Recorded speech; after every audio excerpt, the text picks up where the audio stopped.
Hey, Legal Rebels, this is Tom Martin. I'm the founder of LawDroid, and this is my podcast, LawDroid Manifesto, where I interview legal innovators about how they do what they do.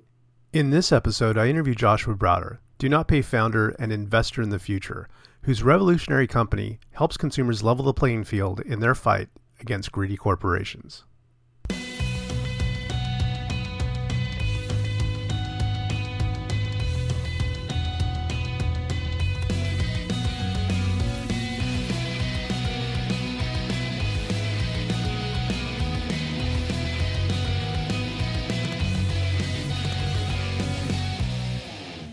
Welcome to the LawDroid Manifesto podcast. My name is Tom Martin. I'm your host, and I am thrilled today.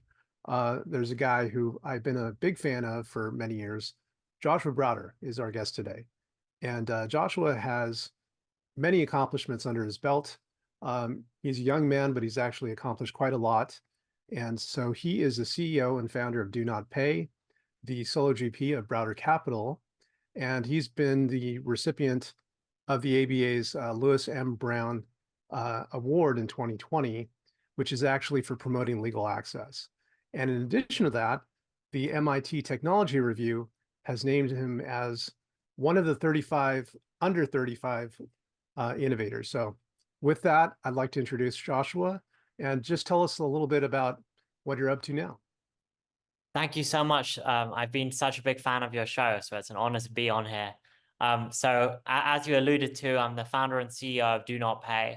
And DoNotPay's mission at a high level is to give power to the people. There are so many exciting new technologies from AI to fintech and all of this stuff. And what we try and do is build products to help people fight for their rights, both with big companies and with government. I started the company when I was 18. The initial use case was helping people with parking tickets. I noticed it was very time consuming to write these long details in parking ticket appeals. And I thought it would be a nice app to help me and my friends get out of tickets. And I never could have imagined that it would go viral on Reddit. And fast forward almost 10 years now, and we have over 200 different features that help people, such as cancel subscriptions, request refunds when the in-flight Wi-Fi doesn't work, all of these hoops that no one has the time or the energy for. Yeah, I think what you've done is what you've accomplished is really amazing, and that you're helping so many people that up until now have essentially been disenfranchised from the ability to get access to legal services at a rate that they can afford. I love the name, by the way, DoNotPay. But I'll definitely get into some of how you got there, because I do want to get some of your backstory. So first, let's start off with the beginning. Where did you grow up? So I grew up in London, as you could probably tell from my accent, and I taught myself coding around age 12. And the way I got into coding was back when the iPhone came out, you couldn't do very much with it. And so there was a whole community of people that jailbroke the iPhone, which means overriding Apple software so that you could change the color of the icons and all of this different stuff. And I started selling themes for custom iPhone icons on something called the Cydia store, which is like a competing app store to Apple's App Store. And that's how I got into the slippery slope. And I taught myself to code using Stanford YouTube videos. And it was such an amazing presentation on the videos. And they had like this zoom in on the campus before the video started. And I thought, if this is what the videos are like, one can only imagine what it's like to actually go there. So it was always my dream to study in the US. And I was fortunate that I made it out of dreary London to study at Stanford when I turned 18. Interesting. So that there was an early connection there to Stanford. That's right. And I would say in the UK, there's like a ceiling of ambition. Not many of my friends, I think maybe now the culture has changed, but back then, if you knew how to fix the class like laptop, you were in the top 10% of engineering. So no one really did any coding or anything. And people weren't very ambitious in the UK in compared to Silicon Valley. In Silicon Valley, the sky's the limit. So I always dreamed of going there. And it's almost a delusional level of ambition. You don't really see the open AIs of the world in London. I hear you. I mean, sometimes you do need to have outsized ambition to realize it, you know? Yeah. And you also need realistic like substance, and people in the UK are very substantive and realistic. So it's good to have a combination of those perspectives. I do have to say though that I am a fan of London. I go there often, at least, well, for me, often, a couple of times a year. My friend Richard Tromans has his Legal Innovators Conference there, and it's exceptional. Um, so much history. But one thing I wanted to mention, and it's something I've shared with you before, is just, the impact that you had on my journey. I'll keep it short, but I just wanted to share with you that, it was in 2016 that I think the Guardian article came out. And the Guardian article, for those that are listening or watching, it highlighted your work in doing appeals for people through a chatbot in London to appeal parking tickets. And my reference at the time was that basically legal services that lawyers provide broke into three categories: automating documents, providing legal advice, and court advocacy. And as we know, LegalZoom kind of attacked the document generation, but the one pillar that you attacked that had never been done before was automating legal information and potentially advice, but let's call it legal information. And those two in combination were just extraordinary. And when I actually read that article about you and what you had accomplished, it sounds ridiculous, but the hair stood up on the back of my neck because it just seemed like such a promising and wonderful way of scaling, the ability to access services. So I just wanted to thank you for that and share with people that, you really did open a door to something that was brand new and really widened the ability for people to get help.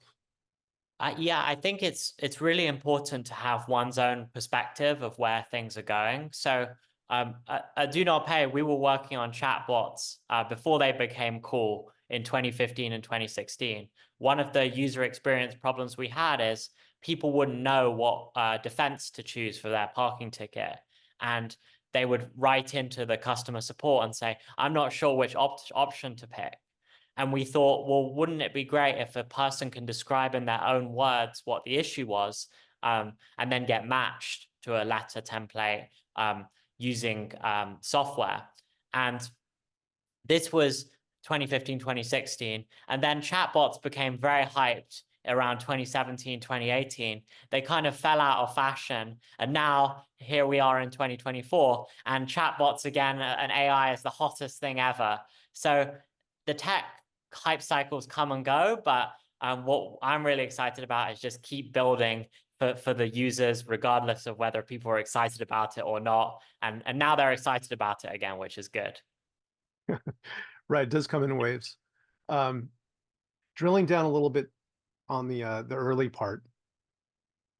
Now, you share that you're ambitious, maybe like outsized ambition compared to your peers in London, but at the time. But what brought that on? Like, somebody could have seen that situation with parking tickets, even if, as I think, some articles have covered, that you had your own parking tickets and you're kind of fighting your own problem first. But what brought you to actually create a chatbot and try to, extend this to other people? And like that takes a lot of, additional work. You might have, done many other things with your time. Like, what was the motivation behind that? Did you have some kind of influence in your life that made you think of doing that? I think it was a combination of two things. The first was I've always been passionate about law. So even though I was like focused on lots of cool different side projects while growing up as a high school student, I actually worked for several legal organizations. And the way I felt I could add value to these legal organizations is I built them all iPhone apps. So I approached about 10 different human rights organizations and I said, do you want me to build you an iPhone app? And this was back in the day where if you had an iPhone app, you were seen as like cutting edge innovation, and you couldn't just go on a website and press one button and then an app generates. You actually had to build it. So I built apps for Freedom House, which is the oldest human rights organization, International Bridges to Justice, actually a congressional commission, the Congressional Commission on International Religious Freedom as well, and several others. So I've always been passionate about the law. And then separately, I think my family had a big influence. My parents are human rights activists, and although parking tickets is like a very trivial issue, I think they've always taught me to stand up for what you believe in. And admittedly, I was a terrible driver, and like the vast majority of the tickets I got were probably valid. But I did notice that the government was sometimes issuing tickets first and asking questions later. And it's almost like a revenue source. In New York City, they make over $1 billion a year from parking tickets. And so I thought maybe they're issuing these tickets overzealously, and someone should fight back and get justice to reverse some of them, because the government don't follow their own rules very often. Good point.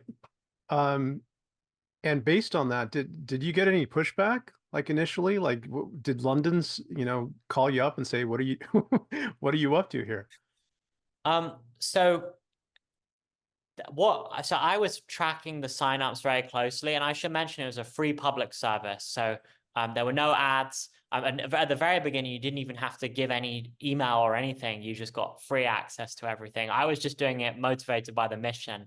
And what I began to notice was the governments were actually signing up themselves to test it out. And it was a city by city expansion. So it went viral on Reddit, and I thought, well, maybe I should expand it to more cities if people like it so much. And so I expanded to Los Angeles. And NPR actually asked the head of the Los Angeles Parking Ticket Bureau, what do you think of a service like DoNotPay? And he said, and this is the best PR spin I could ever imagine, he said, we actually like it because people write such nonsense in their parking ticket appeals. At least when it comes from a service like DoNotPay, it's standardized, and we can tell whether it's a legitimate appeal or not. And so that really struck me, because bureaucracy holds everyone back. It doesn't just hold the consumers back, it also holds these companies and governments back. And so it actually motivated me to build more tools, because maybe I could even save the people we're fighting against time in processing these things as well. I understand a bit better about the motivation behind, DoNotPay. And did you first term it as a robot lawyer, or was that someone else that said that?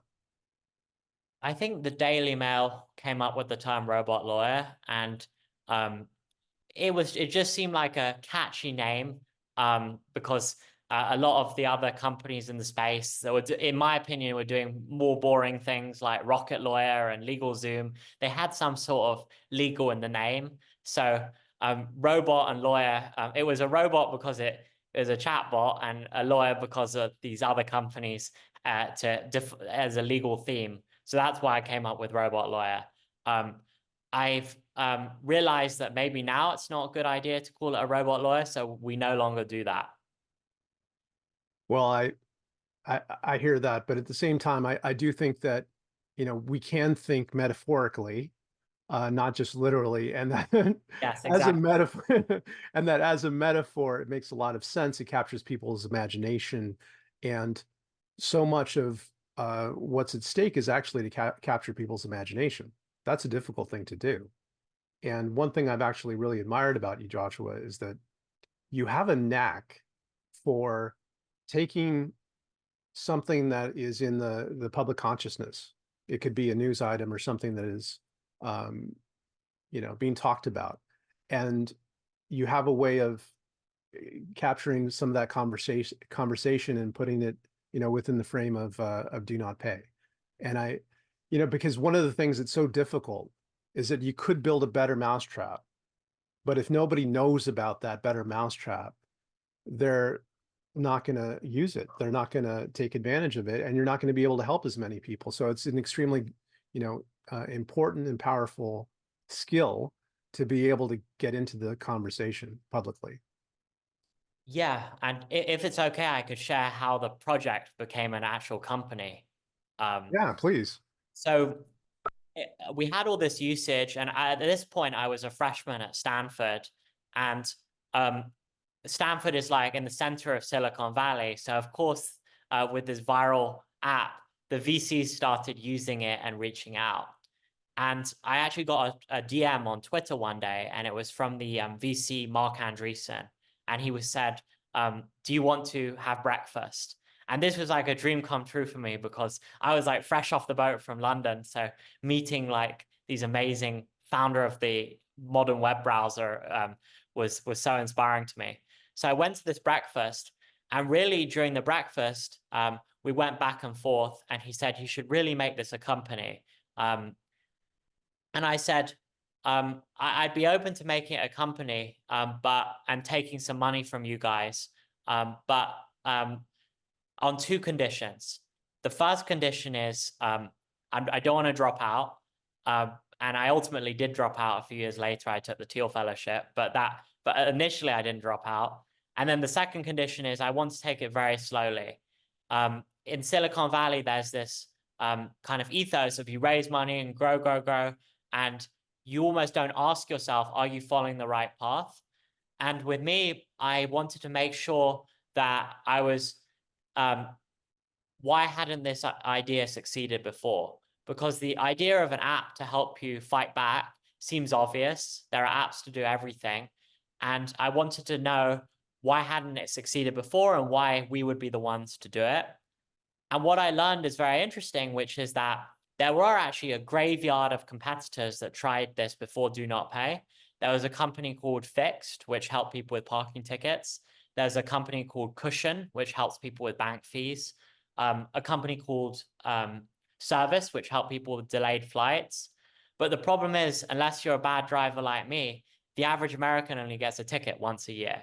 And so to your point, I knew that if I wanted to make DoNotPay successful, we had to go very horizontal and build a variety of features so that a customer has an incentive to come back more than once a year. And that's why I've really tried to tap into all these different things and not just stick to parking tickets. And also driverless cars will one day replace parking tickets. Yeah, let's hope so.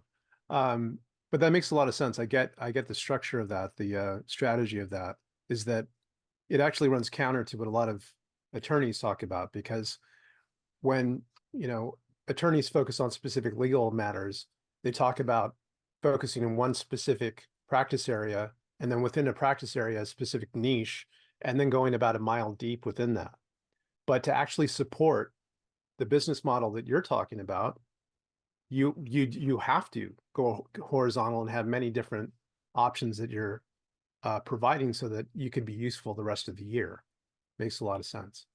In terms of any changes that you've made to that recently, has there been a specific focus in terms of new offerings? I know that one thing in particular that I was kind of surprised by is that bank fees were so popular in terms of the service that they use with DoNotPay. Is that right? That's right. And in terms of new offerings, what's really exciting is that the vision I had for DoNotPay in 2015 is becoming even bigger and more possible thanks to changes in technology. So for us, the initial change was when GPT-3 came out and was publicly available a few years ago. And then you could do things like hold conversations online. So for example, some companies like the New York Times make you chat with an agent to cancel a subscription. And that's a great job for AI, where it can sign into someone's New York Times account and start chatting, and the agent can try and gaslight the person to not cancel the subscription, but the AI pushes through and cancels the subscription anyway. And that was really exciting. But GPT-3 wasn't very coherent. We saw examples where it would, in our testing, it would mix up different people's names. It would get plaintiff and defendant confused, all of the stuff that's not good for building a working product. So while it was good for a simple jumping through hoops like canceling subscriptions, it couldn't do something more sophisticated. Then GPT-4 came out, and that enabled a whole new set of products and use cases. So about a year ago, we launched AI Bill Negotiation, where the AI logs into someone's Comcast account and starts chatting with agents to lower their bill. And GPT-3 would be would acquiesce. So the Comcast would say, I'll give you $20 off your bill. And GPT-3 would say, sounds good, thank you. GPT-4 would say, no, I want $100. And what's interesting is these big companies use AI, we're using GPT-4, and so the two AIs are chatting, and we've won thousands of bill negotiations using AI.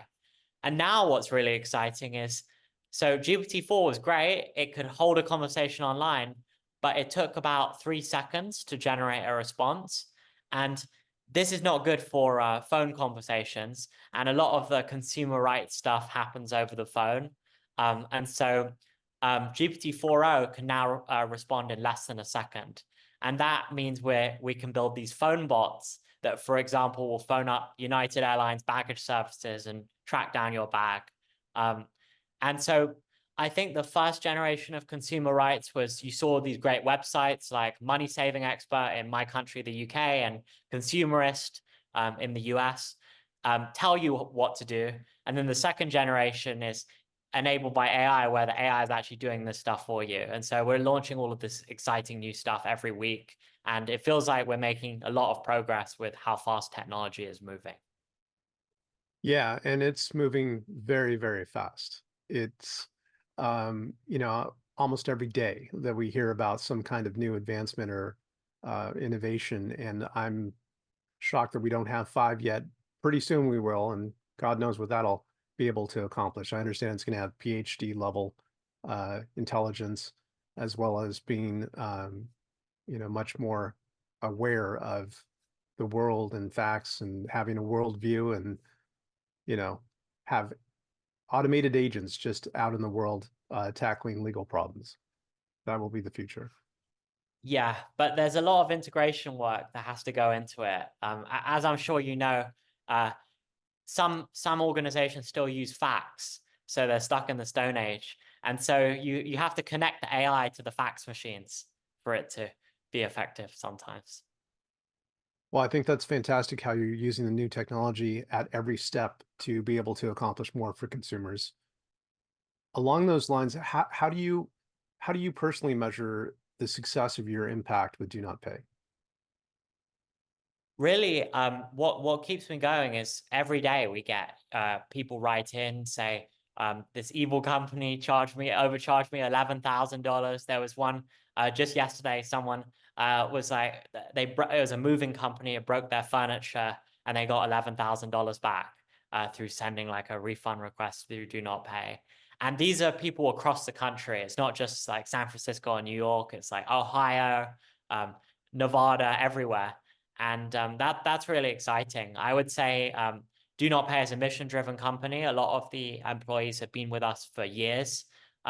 We're a very small team, and we're just focused on helping people, because AI is being used for evil right now. A lot of the biggest use cases of AI now are like scammers pretending to be someone's grandson with a fake voice, or similarly, these big corporations using AI to charge people fees. Like Uber has an AI model that if you're on 1% battery, the AI will charge you more because it knows you're desperate. So someone has to build the counter to that, fight fire with fire, and that's what keeps us going. Wow, I didn't know about that with Uber, but yeah, it's pretty sneaky, pretty evil. Well, I should say allegedly with all these class actions, alleging Okay, this. allegedly, I got it.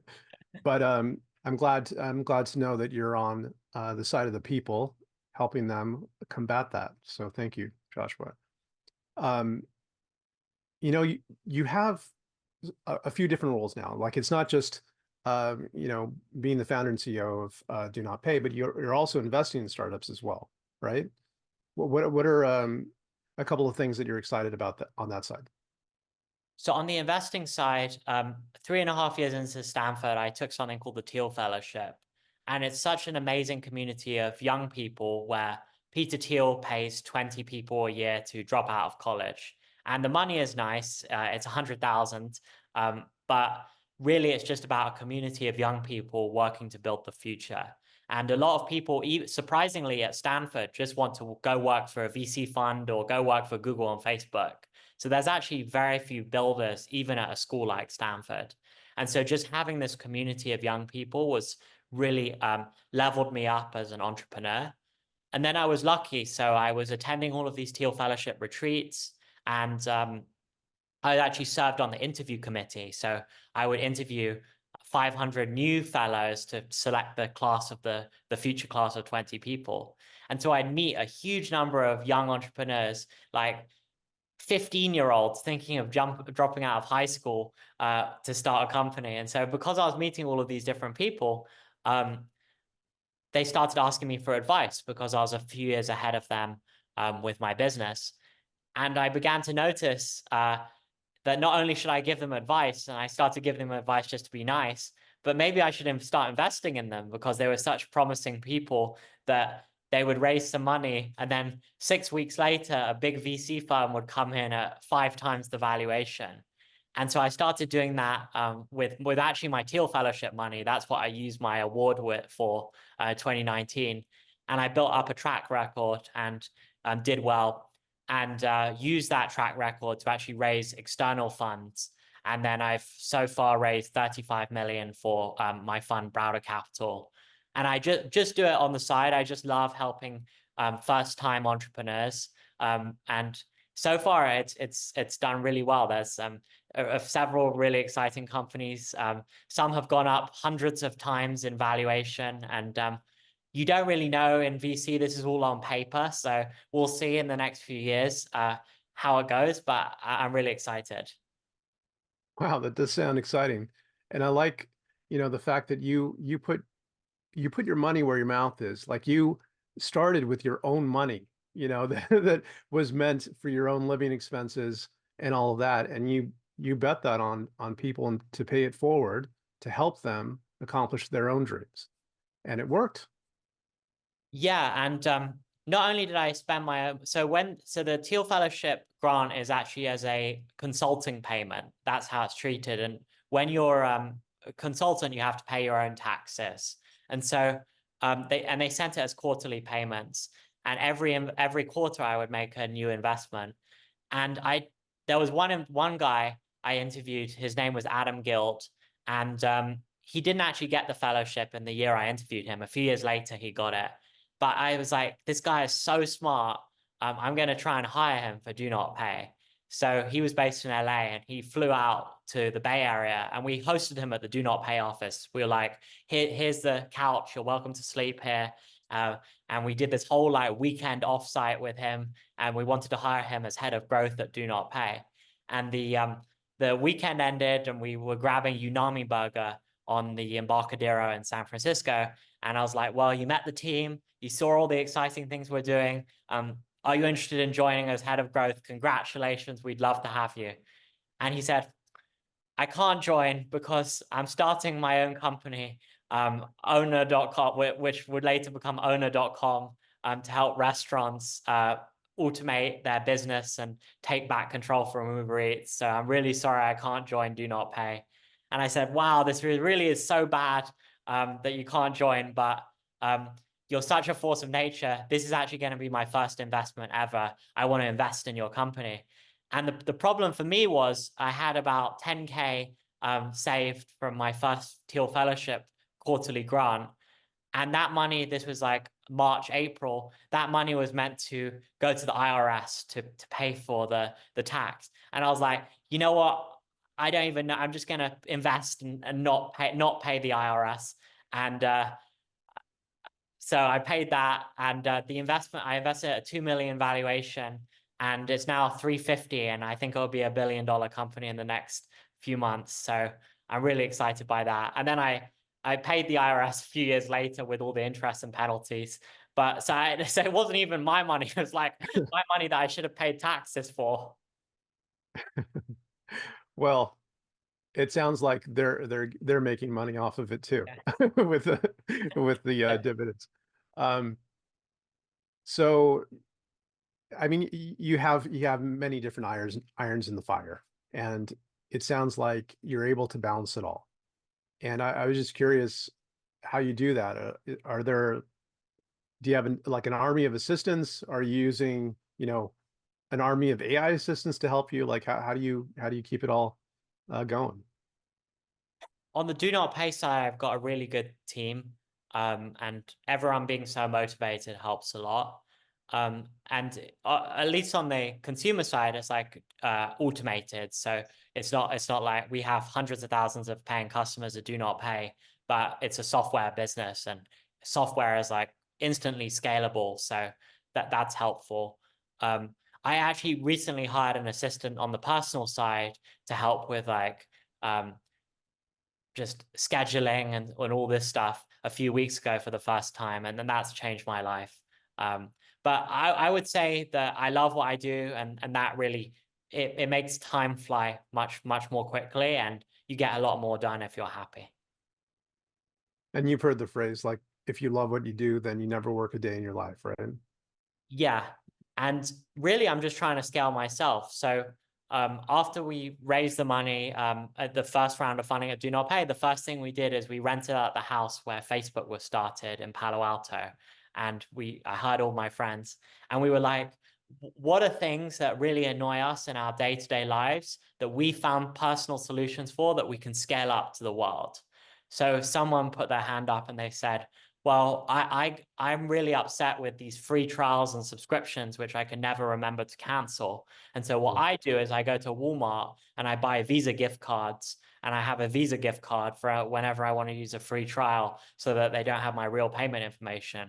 And we thought that's a great idea for a Do Not Pay product. So that's how we created one of our most popular products, which is the free trial credit card, which is a credit card that you can use for free trials. So really, we're just trying to scale ourselves. And that's great.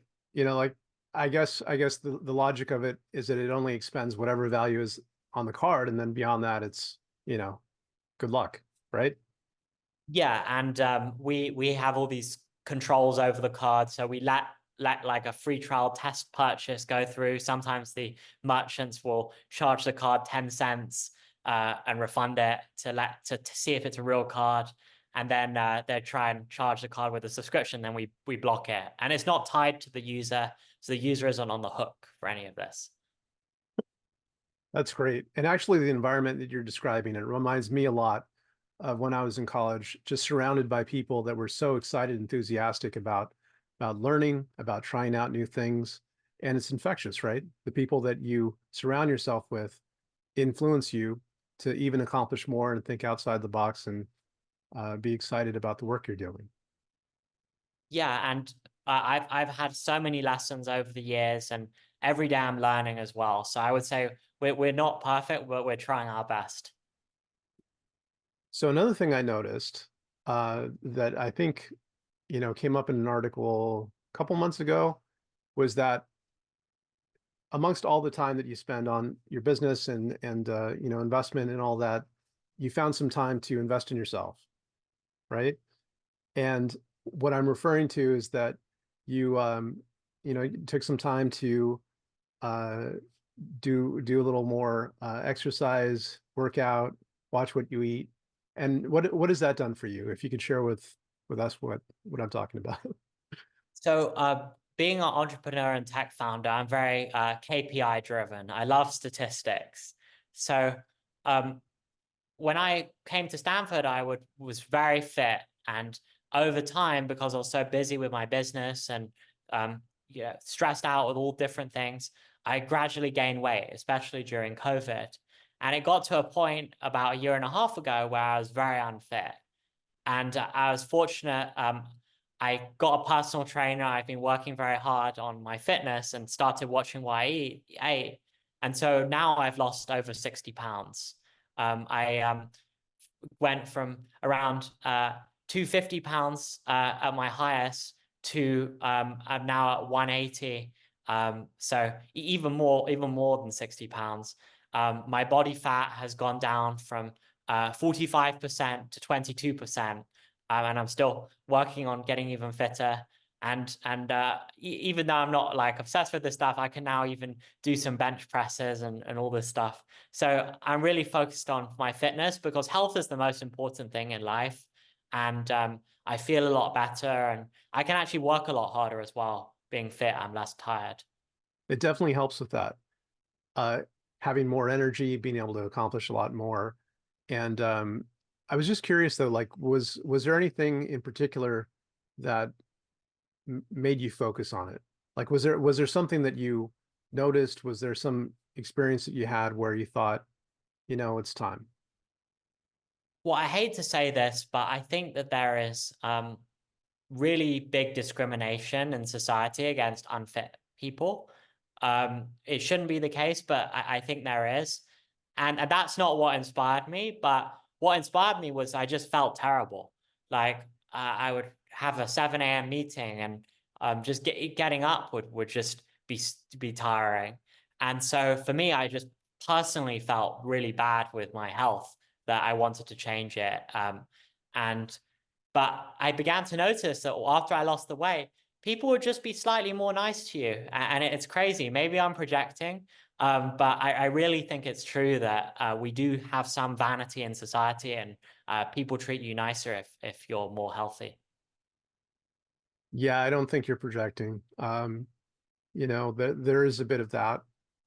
I think that actually a lot of lawyers probably relate to your story, because I know for myself personally, um, during the first decade of working as a litigation lawyer early on, the stress of it, just like you're describing, the many hours of work, you put yourself in second or third place, and before you know it, um, you've put on some weight, and you feel more sluggish. You're not able to project the kind of energy, that enthusiasm that we all want to. Um, so yeah, it's a pretty common story, I think, and I'm really happy for you that you've brought it to a better place. Yeah, I still have some ways to go, but I'm excited.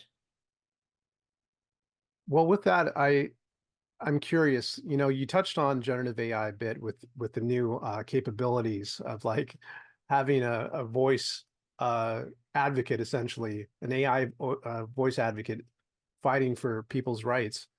But if we look more generally at generative AI, I know that, one of the concerns that especially lawyers highlight is hallucinations.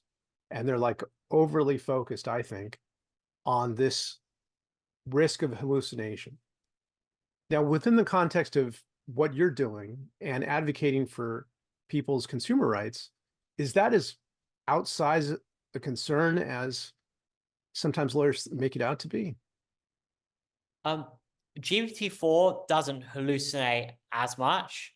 I would say maybe 1 in every 20 times, which is still a lot. So you have to be very careful with the prompt to make sure that AI doesn't even have any room to hallucinate. So specifically, if you say stick to the provided information and things like that. And at DoNotPay, we've tried to do a lot of different things on top of it. We actually have a machine learning model, not an AI, that kind of guardrails the outputs. Also, what we're doing is very simple. I know that you mentioned at the beginning, like robot lawyer and stuff, but really it's not even law. It's just about standing up for helping people stand up for themselves. Like the free trial credit card, I guess you could say like subscription law and stuff, but really it's just about helping people save time and money. And that's our mission. And I don't think there's a lawyer who will get out of bed to help someone request a $20 in-flight Wi-Fi refund. So it's almost like an underserved area that's not part of the law. And it's definitely not equivalent to what a licensed lawyer is doing.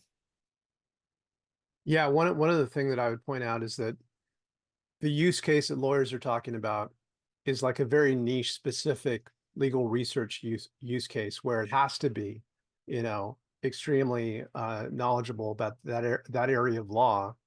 And so when they ask it to, let's say, create a legal memo about a niche specific, legal issue, then, you could run into problems. Even if it's using retrieval augmented generation, it could still reach a point where it's creating, it is hallucinating about certain issues. But when you're talking about a different world, more of advocacy, where you're reaching out to a company and the points that you're trying to convey are 2 or 3 points, nothing complicated, just, hey, I should get my money back because you didn't comply with this term of service. It's easier for it to not get things wrong. Don't you say? Yeah, exactly. And so it's good at jumping through hoops and pretending to have a conversation. And that's what's really useful with these big company consumer rights things. It's just about phoning up or emailing the right person and saying, I'm going to cancel unless you give me a discount. The AI is great at that. But I do think we've reached a ceiling of ability in the transformer model. So earlier in the conversation, you mentioned how excited you were about GPT-5. And I'm also very excited. I think that there'll be many new applications and cool things. But there's this like myth in Silicon Valley that we're on the verge of AGI. And just to give you a concrete example, even a few weeks ago, I'm always testing ChatGPT and I asked it to add up a few numbers and it consistently gets the answer wrong. And I think understanding why helps you understand the limits to AI. The reason it gets the answer wrong is it's just a statistical model. They've just fed in all of literature and all of articles and websites, and it's predicting what's the next word that will come next. And it's not really reasoning in the same way that humans reason. And with GPT-5, it's got GPT in the name. It's just a transformer model. And the way they're making it more sophisticated is they're just feeding in more data. And so it's becoming a more accurate statistical model, but it's not going to reason more. And so I think we need a fundamental technical breakthrough to actually achieve like super intelligence. And I'm confident that we'll get there because so much money is being thrown at the space. But it's not like super intelligence is around the corner and everyone's jobs will be replaced in the next few years. It's going to be much more useful at the application layer, helping professionals than replacing them. And this has been one of my biggest learnings, like diving into the tech. But there's still a lot of room that remains open for using a large language model like GPT-4 even with tools that supplement it, right? Like, for example, the example that you were putting out about mathematics, if you use, let's say, the Wolfram plugin, which is very, very good at doing mathematics, that you could have a large language model deferring to that tool. That is true. But I'm just saying that it's not reasoning by itself. Yeah, no, point taken. And that is something that I don't know. I would not be surprised if it came out next year, just because it seems like when these things happen, there's a bit of a synergy of innovations in related fields that just tend to come together because one thing makes yet another thing possible. But we'll see. We'll see how that goes. So related to all the new technology, what new features might you share with us that might be coming down the road for DoNotPay? Both for DoNotPay and in general AI, I think I'm really excited for it to be everywhere. So one of the biggest product goals we have is to make it always in the background, always on. So right now, when DoNotPay started, you go to DoNotPay and say, I got this parking ticket, help me with it. And now you say, I want to get a refund on my utility bill and things like that. But wouldn't it be great if you could just wake up and say, congrats, DoNotPay just saved you $100 while you're sleeping. And I actually have an Aura ring and I wake up and it gives me like a sleep score and it says, while you're sleeping, it did this and did that. And similarly with consumer rights, I think AI will make that possible. So we're really focusing on what can we do that the consumer doesn't even have to worry about. Because everyone is so busy, they don't have time to like log into all these different websites and sign up and this sort of stuff. It should just work automatically. And so that's really what we're building, like DoNotPay in the background. And another way to put the DoNotPay in the background is that it's agents, right? Like agents, as you know, is like the flavor of the year that everyone's talking about, AI agents. But the idea being, for those that are listening, is that you could have an AI that you give it certain goals, instructions, knowledge, and intelligence, and it could go on about the world, accomplishing the goals that you set for it. And so to set the goals for a do not pay agent to be out there saving you money while you sleep. That sounds fantastic. Yeah, and we found like two different types of agents. So the first is like a one AI with a very big context window. And then the second one is lots of different micro AIs. Like if you think about ants moving an apple. And we found a lot more success with the second type, where one AI passes it to like a API that mails something, which passes it to another API that will, when the company responds, scans the OCR, scans the response and feeds it back. And I think that there'll be a lot more success with lots of different AIs working together than just one big AI. Wow, that's fascinating. And you know, like it actually points to something you mentioned before about one having your AI essentially talking to a big company's AI. And I know it's a joke that actually lawyers have made is that in the future you're going to have AIs fighting with each other over different issues, but it seems to be already happening. Yeah, and AIs are like tricking each other. Like we've seen cases where their AI will say, "Is this a human I'm talking to?" And our AI will say yes. So it's just like all sorts of crazy stuff happening. What a time to be alive. Yeah, for sure. Um, Also curious about Stanford. Do you think you'll ever go back and complete that? Well, I'm only a few credits short. Right now, I'm just so swamped. So I don't have time right now. My sister is actually going this fall, so I'm very excited to see her in the US. And by the way, I wanted to ask you about her because I I think I read she's a bit of a math genius, isn't she? Well, I'm very proud of her. So we have this test in the UK. It's called GCSEs, and the US equivalent is like APs or something like that. And it's a national test, and 600,000 people take it. And she scored number one in the entire country in the UK. So she's very smart, and she actually was choosing between Stanford, Harvard, and Oxford. And I think I had a big influence on her. I said, you have to choose Stanford. Stanford is the future. The other ones are still very, very good, but they're more focused on the past. And I think she made the right choice. And interestingly, when she turned down the other two, both of them, they thought it was a clerical error. One of them actually emailed her. They said, did you actually mean to turn us down? So I'm very proud of her. Wow. Well, it sounds like genius runs in the family. Well, I mean, she's the genius. I'm just more technical. Well, very impressive. Very impressive. Um, I wanted to ask a little bit about, you know, like bringing it back home. Like you've how you're 27 years old, right? Yes, I'm getting old now. Don't say that, Joshua. Um, I got a little silver ear, so much older than you, but I think that's a lot that you know you've accomplished a lot so far, and I can only imagine what you have in mind for the next 5, 10 years. Can you share with me a little bit? Like, what do you have in mind for the next 5 years? What would you like to accomplish?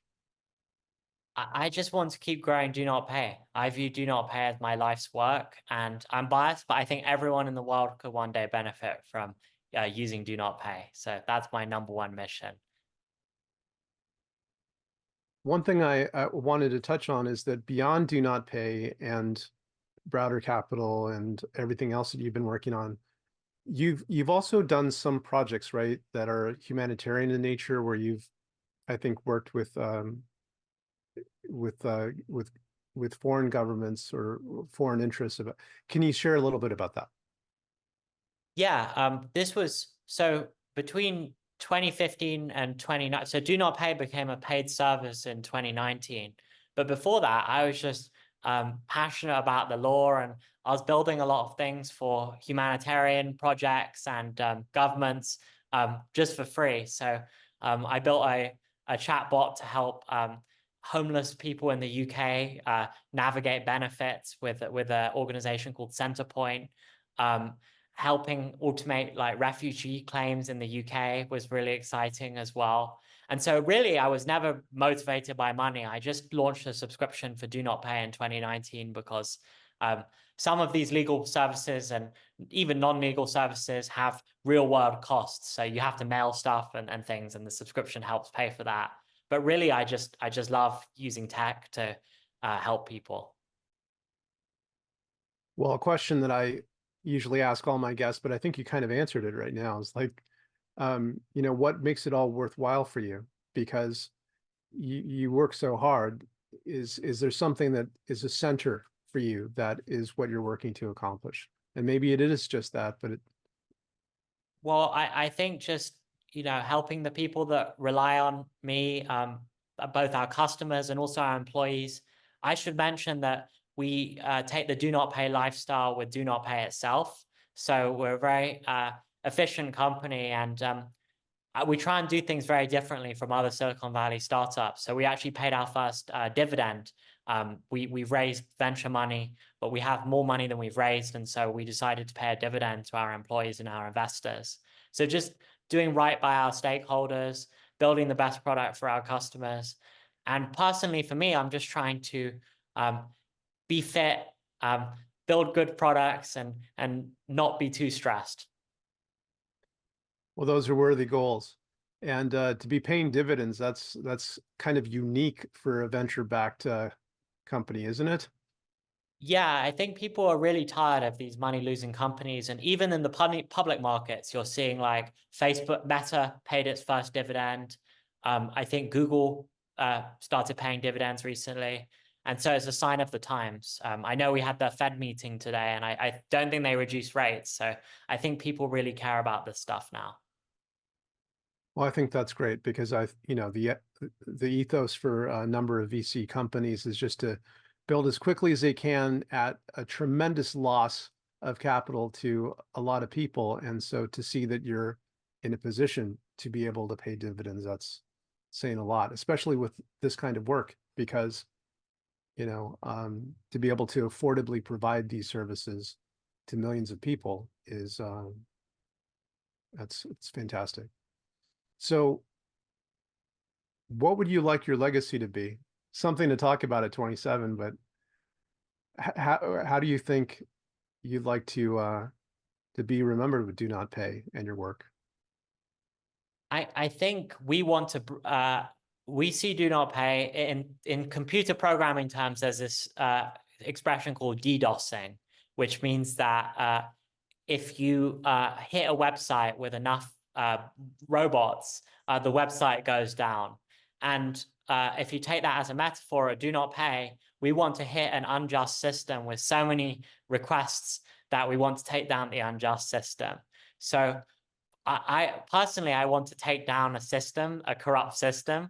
I haven't decided exactly which one yet, but I think there's so much bad stuff going on, from companies selling data, and we're sending thousands of like data deletion requests to these data brokers and things like that.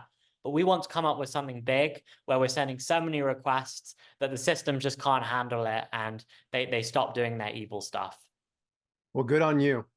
I hope you're successful, because the world needs to have that liberation and freedom, and have somebody advocating for their rights when they can't. Is there anything that I haven't asked you about that you'd like to share with us? I'm just curious, what are your goals? You're asking me all these tough questions, but now I'm curious for you. I mean, they're similar, Joshua. I mean, with LawDroid, and what I've been doing is trying to make justice scalable. It's so greatly needed for so many people, is to make it accessible to people. And so my goals with LawDroid has been to use technology to make that possible. And I think, we've worked a lot with legal aid organizations across the country to help them do that, and to scale to be able to provide justice to those that are disenfranchised. So in many ways, two sides of the same coin. And that's why I've been a big fan of yours, and I'm glad to see that you've accomplished everything you have. Thank you. You're an inspiration to me as well. Well, thank you very much. And thank you for being on the show. And I'd like to thank all of you for watching and listening to the LawDroid Manifesto podcast. See you next week. Thank you so much for watching the latest episode of the LawDroid Manifesto podcast. To keep in the loop about upcoming episodes, please subscribe to LawDroid Manifesto and you'll get notified. Thanks for watching. See you next time.